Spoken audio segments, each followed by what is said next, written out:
Let me just try to address this. I've given a lot of talks about this issue, the cycle of sin. And the cycle of even good people. They're praying, they're reciting Quran, they're even doing Umrah, Ibadat. But at the same time, they can't get away from certain evil practices in their alone time. There are two parts of this problem. One of those parts is spiritual and the other part is psychological.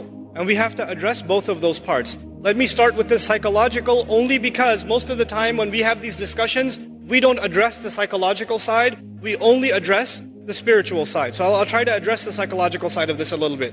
You have to understand that in psychology, there are triggers. In other words, there are certain situations that make your mind, release certain chemicals in your brain, and they make you want to do some things in certain settings. They are triggers. So for example, for a young man, I'll give a crude example. A young man is watching an action movie, and he's watching the movie and he sees a beautiful woman. And as soon as he sees that one scene, his mind gets triggered.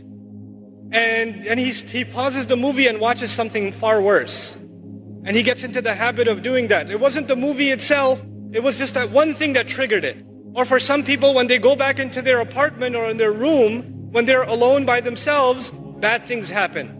When they're by themselves. When they're at the masjid, obviously it doesn't happen. When they're with their friends, it doesn't happen. When they're on their own, it happens. So the first bit of advice for everyone here and myself is you have to identify, when does the sin happen? When I'm by myself.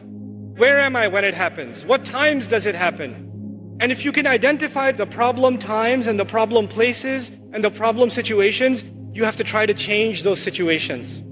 If you're a young man and you have a problem with, the kinds of things that are available on the internet and you're looking at those kinds of things, for example, put your laptop, put your mobile device, put it in the kitchen.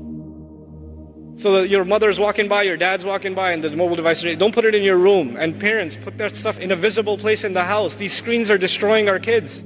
Seriously. Then the other thing, the spiritual side of this problem.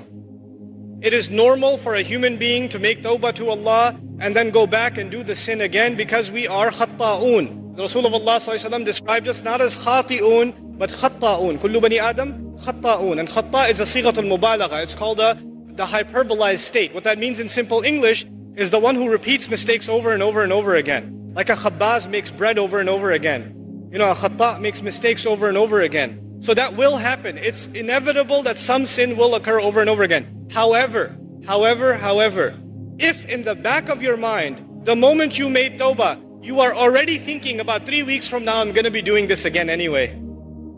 If you're thinking that in the back of your head, then لَيْسَتِ التَّوْبَةِ لِلَّذِينَ يَعْمَلُونَ السَّيِّئَاتِ. Tawbah is not for people who continually do evil deeds. They've already accepted it. Allah says, وَلَمْ يُصِرُّوا عَلَى مَا فَعَلُوا. They don't insist on what they did. In other words, you have to make a serious, verbalized, conscious commitment. This has to stop.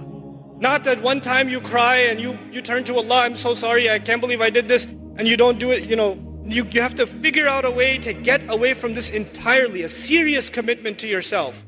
And if you can't do it on your own, seek the help of friends. Seek the help of people you trust. I know it's embarrassing sometimes, but we all need counsel and help sometimes. And when you realize that it's been going on for years, and you haven't been able to get out of it, it is time to seek someone else's help. Which is why in the ummah today, psychological and spiritual counseling is so important. So many young people are in need of counseling and families are in need of counseling. That is one of the greatest priorities of this ummah because that will be a vehicle by which peace will be delivered to people.